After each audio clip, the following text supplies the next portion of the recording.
Hey, what's going on, guys? Joe McCall with Gavin Timms. How you doing, Gavin? Good, Joe. How are you? Nice. We're back. This is the final video in our little series. We've combined the previous video before this. We combined the steps, and then on this video, we're going to combine them again. But there's 7 steps that you, as an investor, whether you're doing houses or vacant land, what you guys need to do to survive this recession that we're in. All right. And so, should we recap?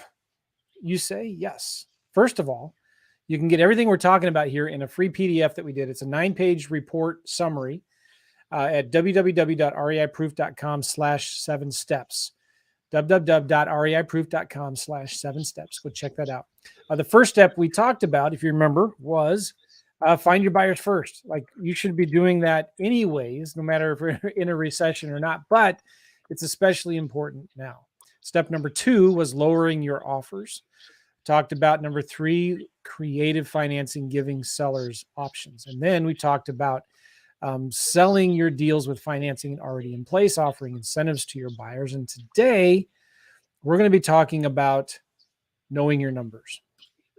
Super important, right? And in a lot of ways, Gavin is better at this than I am. I've gotten in trouble. I've done podcasts about it before, owing too much money to the IRS, digging myself out of that hole, which took me a very long time. But here's the deal, Gavin. If people don't know their numbers, they don't have a real business, do they? No, absolutely not. It's scary how many people are making money, okay, or think they're making money because in our business, right, funds are coming in, they're going out. Right? Why is it coming in? Why is it going out? Repairs, if you're doing flips, are coming in and going out. There's so much movement with money. From marketing and closing deals that you think, oh, well, I'm getting checks, so I must be making money. But if you're not tracking it, you don't know what marketing's working, right? You could be putting 3,000 into a marketing channel that's not producing anything. So you need to know your numbers from marketing. You need to know from how much you're spending, how much you're making, because if not, it's gonna go south and real quick. And what's gonna happen is you've got all them checks that you were watching, and then you put 0 aside, and then all of a sudden you owe the IRS, you owe state, and you don't have any money, and that is then when the vicious circle begins. We had a client one time. We talk about this poor guy all the time, but he claimed he was doing 300 grand a year. Was that the number, Gavin? Do you remember? He did something like 485,000 is what he was claiming, and then we worked out he was spending 450,000 doing it through marketing, offices, teams. It's just insane. So from the outside looking at it, you're like, man, this dude's successful, doing a lot of deals, doing almost $500,000 a year. But then you sit down with him, and guys, there's people all over that you think might be successful are having this problem. You sit down, brass tacks, let's look at your numbers. If they can show you the numbers, if they're willing to, number one, if they're willing to, number two, if they even have them, most people don't, you're going to see a much different story. Overhead is way too high. They're splitting the profits with too many people, right? They've got too much overhead, too much expenses, and they're not setting anything aside for marketing. I'm sorry, they're not setting anything aside for taxes. And at the end of the day, they're barely making any money, and their stress is just out of this world. So when you see these guys on social media flashing these checks, a lot of times this is frustrating to me. Like, that's not the whole story, right? That's just the gross revenue that they got from that deal. They don't say anything about what their net profit is. Here's the deal. It's not what you make, it's what you keep. Yep. And it's not even the net profit. It is that, but it's also what went into the deal to get the deal. Yeah. Right. It's 25,000, but they didn't tell you that it was 6 months of follow up, like 300 calls, right, or whatever it may be. You don't see any of that. You just see the money. So you're exactly right. So you got to know your numbers. And when we're talking about numbers, we're talking about KPIs, like key performance indicators. You should know, all right, when we do, 10 hours of cold calling, we should get 10 leads. And then from those 10 leads, we should make 8 offers, and we get 1 out of every 16 offers accepted. So you've got to do 20 hours of cold calling to get a deal on average over time with follow-up. You should know your KPIs. Like on average, it takes 3 to 4 months of follow-up. It takes 7 to 8 touches of follow-up before we get a deal. You need to know your numbers so you know what's going out, what's coming in. Okay. And a really, really important book that you guys need to read, especially now as we're coming into this recession. So important. I can't express the importance of this enough. The book Profit First. There's a book called Profit First written by Mike Michalowicz. If you just go to Amazon, get the Kindle, 10, 15 bucks. Okay. Profit First. Please, please get it. Okay. I first heard about the book, I don't know, 10 years ago. I bought it, didn't read it. I skimmed it. I thought, this is good. I like it. Didn't understand why everybody was so excited about it until I got in trouble because I wasn't setting aside enough money for the IRS. And then I was like, I get it. I understand now. The whole premise is you take your revenue. This is the way most people do business. They take their revenue minus their expenses, and that equals their profit.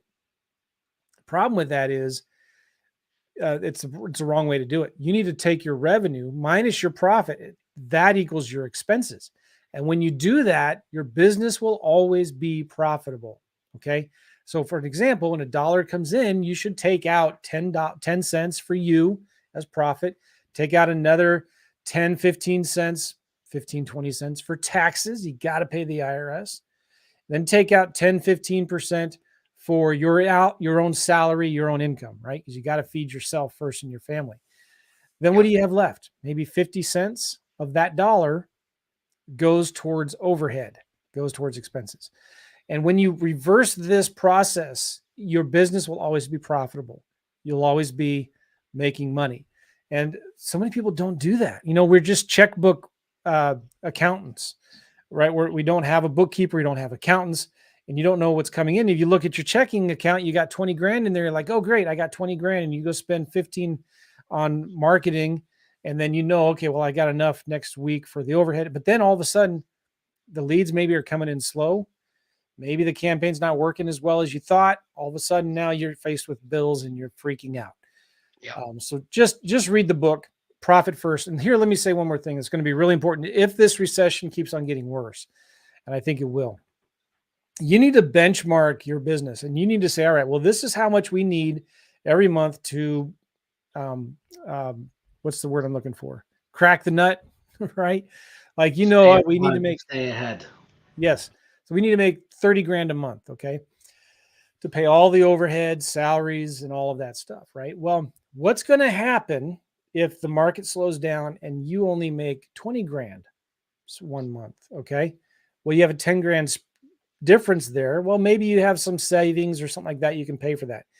But you need to have a plan. If we go into a recession that says, all right, when we reach this benchmark, these are the things that are going to happen. And then if we reach this benchmark down lower, these are the things that are going to happen. You have to have this kind of stuff written down. So when that happens, it doesn't become an emotional decision for you. It's like, in advance, all right, this is what we got to do.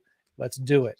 And your team knows as well. If you have employees, if you have staff, they know, all right, well, if revenue drops to here and it's this way for 3 months, then we're going to have to lay people off, right? When you have that in advance, you get the pain over with. Okay. Let me tell you a big, huge problem that happened in the last recession. It happened with me, and it happened with a lot of investors I know. They held on for too long. Okay. They thought this dip was just a little dip in the market. They thought they keep on pouring money into their business, expecting it to turn around. And then fast forward 9 or 10 months, they've completely drained their savings. They have nothing left, and they're going to go into bankruptcy and foreclosure anyway. If they would have just done it, 3 months in, they would have saved themselves a lot of time and hassle. So anyway, can't spend too much time talking about that in the interest of time, but you've got to know your numbers, and you need to know, what do you have to make every month to meet all your expenses. Make sure you're setting aside money for your profit, for taxes, for your salary before you look at what's left for expenses and overhead. Okay. Yep. Anything you want to add to that, Gavin, before we move on to number 7? And it's serious. I mean, you can't, and don't get in the mindset that you're going to get it back. It's just like gambling, right? You start losing, and then you think you're going to win it back. And it's the same when we're flipping houses, wholesaling, whatever. Don't think, well, I'm going to use this money because I'm going to get it back by the end of the year, and then I can pay taxes. Because there's always a reason why you shouldn't be paying the tax. So you got to set it aside. It's serious, and it only gets worse if you don't get it right to start with. Yeah, and if you don't have a savings, if you don't have emergency set aside for unexpected things, you got to be really careful, because a lot of times we get into this downward spiral of your next deal pays for previous month's expenses, right? Yep. And then you're always now chasing the next deal to pay for what you've paid for in the past, your debts from the past. So anyway, I'd really recommend the book Profit First. You can hire Profit First certified accountants and bookkeepers that can do your books and help you manage this for you. So if you're not good with numbers, and most of us aren't, I'm not. If you're not good with numbers, hire somebody who can help you. It doesn't have to be a full-time person. It can be part-time as well. And the number one thing you should ask them before you hire them is, have you read the book Profit First? And can you help me implement that? If they say, what? Profit what? Then don't hire them. Okay? All right. Now, we have two number 7 rules. And they kind of are related, but they are number 7, networking and get a coach. Okay? Now, this is tied together because in most coaching programs, you can also network with other investors in the program as well. But networking is so important. It's all about relationships. Why? Because when you're with a group of people that are smarter than you, that have more experience, have been there, done that, they can help you and show you, hey, this is what's working now, or this is not working anymore. Stop doing this, start doing this, right? Especially as we come into a recession, as the market shifts, what worked a year ago is not going to be working today, not going to be working tomorrow.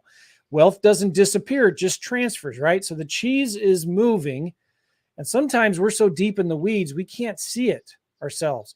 But when you're networking in a business relationship with other investors, with coaches, they can see into your business and give you advice and help you make the adjustments that you need to make. This whole thing, like what's working now, you need to know what's working now. And you don't think that you can do it on your own. You need to have a coach. You need to have a mastermind of other investors that are right there beside you, who are doing the same thing. Maybe they'll find something that's working in their market. Maybe they hear something that's working over there and then they try it and they're like, oh my gosh, this works, right? And they can share it with the group. So it's more important than ever to dive in deep into your networking and relationships and getting a coach. If things are getting tight right now, I understand it's hard, but this is the worst time to pull back, isolate, and stay out of any kind of networking or coaching program, because this is where the strong are going to survive. Only the strong are going to survive this. And if you want to be strong, you need to be in a good networking group. You need to have a coach. Does that make sense, Gavin? Yeah, absolutely. I can't reiterate that enough. I was just in a mastermind last week for 4 days. The same thing, right? Everyone's talking about what they're seeing in business, what we need to focus on, the changes that we need to make. And it's a moving target, Joe, as well, right? It's not what we say today, especially in a recession and when things are changing. We are constantly we need to stay ahead, right? We need to stay current in what we're doing and what we're seeing. And we've seen that a little bit in marketing, just like text messaging, for instance, right? It started off where it was the number one, it was the cheapest thing on the market, it was crushing. And then all of a sudden the laws start to change, the deliverability start to change. You're trying to get around it. There's workarounds, then there's less workarounds. And these things, as you go through in a 6-month cycle, is then changed again. So, having that ability, saying this is what we're seeing, these are how we're pivoting, is priceless. And again, your network is everything. As you said, the relationships that we have from masterminds, coaching programs across the United States and even across the country, the world, really, to get things done is huge. And everything becomes easier when you're not on your own, right? And that's the big thing. You don't have to be in business with everyone, but when you're not alone, things become a lot easier. And for discussions and moving forward again to be profitable. Well, how many times have we done a deal or had a student who had a deal in another state and they had no idea? They didn't have any connections there. This lead somehow got on their lap. Maybe they marketed to a seller who also owns property in another city, another state. And they're like, I don't know what to do. I don't have any buyers out there. How am I going to go look at the property? And then they bring the deal to us, and then we connect them with a simple text message or a phone call to another one of our students or another investor that we know. You don't need that many people around you to be able to successfully do deals in any part of the entire country, because we're going to know somebody that knows somebody, or we're going to know somebody in that market who's actually in the market right now to buy deals. And we can connect you with them. We can connect you and say, all right, here's a great title company. We have a friend that does a lot of deals out there. We just ask them, this is a title company you should use. All right, contact this attorney. I'll have so-and-so contact you and show you the contracts that they use in that area. I just thought of I had a student one time who was in Phoenix, and he was doing some marketing for vacant houses. And a seller called him and said, yeah, I actually own that property in Phoenix, but I live in California and I have this commercial property I want to sell. Why don't you just make me an offer on that? So here's a student who lives in Phoenix talking to a seller who's got a commercial property in San Diego. I think it was San Diego or something like that. Yeah. And so he's like, what do I do? So you know what I did? I had him contact a friend, wholesaler that I know that did wholesaling for commercial properties in California. I mean, California is a difficult, crazy market as it is. And this is a commercial property. This is a whole nother animal, right? And so I don't even have the experience that he probably needed with commercial property in Southern California, but I know somebody who did. He wholesaled this deal, made like 50 grand, and he split it with my friend who was the other active investor in that San Diego area. They both made 25 grand on this deal, right? Yeah. Come on. That's the power of networking and coaching with the right people. You want to add something to that? And we step aside a lot of the time, right? If we can get it, like we'll partner and we'll close with you if we can. But if we have somebody else that already has buyers that's situated on it, and real estate's fast paced, right? We haven't got time always to go and look for new buyers. So if we already have someone established that we can connect you with, it just makes sense to get that done, get the deal done, and make money. Yep. So all right, cool. You want to review the steps? Let's do it. Number 1, find buyers first. Super important. Number 2, start lowering your offers. Whether it's creative financing or cash, start lowering your offers. You can't get away with offering ridiculous prices. Why? Because the buyers aren't paying those anymore. Okay. Number 3, learn how to offer creative financing. Okay. The seller says no to your cash offer, they're going to be more open now to other creative financing strategies. And you just need to know the simple, basic things. If you work with us, we can actually help you get on the phone with the seller to negotiate your creative financing deal. Just get the seller to say yes to payments over time. Okay. Number 4 and number 5, kind of related, but sell your deals with financing in place and offer incentives to your buyers. It's still a competitive market. A lot of wholesalers are dropping out, but it's still competitive right now. And if you want to stay above what all your competition is doing, offer what other people are not, and you'll sell your deals a lot faster that way. Number 6 was looking at your expenses. Cut the fat. Read the book Profit First. It's going to be more expensive, more important now than ever to know your KPIs, to know your numbers, to know, all right, if this recession gets worse, if my revenue drops to here, I'm going to have to do this. Lay 1 or 2 people off. If it drops down to here, I'm going to have to lay a bunch of people off, right? I'm going to have to sell my car. I'm going to have to sell my boat, whatever. You need to have a plan for this stuff in advance. Yeah. What are you going to do, by the way, if you have to part ways with your acquisitions guy, or let your dispositions guy go? What are you going to do? Is there another strategy that are you going to try to do something else? Maybe land, or are you going to try to do lease options? You got to be thinking ahead of this stuff so you're not making decisions reactively, but proactively. You're removing the emotion and the stress from all of this. Make sense? Yeah. And this all becomes easier, Gavin, if you're networking with high-level investors that are going through the same things you're doing. and maybe have even been there and done that before. And you have a coach that can kind of see above where you are and not have to see through the weeds like you are in, right? When you're in the trenches and in the weeds, it's like hard to see what's going on. You're panicking and like, oh my gosh, what do I do? But when you're with a network, a mastermind, a coach, they can help you and say, hey, listen, I've been there, done that. I was just having that same problem a week ago. I know somebody that can help you in this area. I know a title company that can help you. I can partner with you on this deal. I got a lender that can lend you money in that deal. So it's so important you network with a group of successful investors and get a coach who can help you with all of this, right? Yeah, absolutely. So I guess when they get the PDF, there we go. There it is. When you go to www.reiproof.com/7 steps, you get this PDF and it's just 9 pages. It breaks all this stuff down into details, completely free. Go get it right now. And it's just our little gift to you to help you. We want you guys to survive this recession. We want you to profit. And who knows, maybe, this all blows over in a couple months. It's not a big deal, but still, these are important principles that you need to be practicing right now in your business. Yep. All right, guys. Awesome. Thank you, Gavin. Thanks, Joe. It's been a good day, and we'll talk to you all soon. We'll see you guys. Bye-bye. Bye-bye.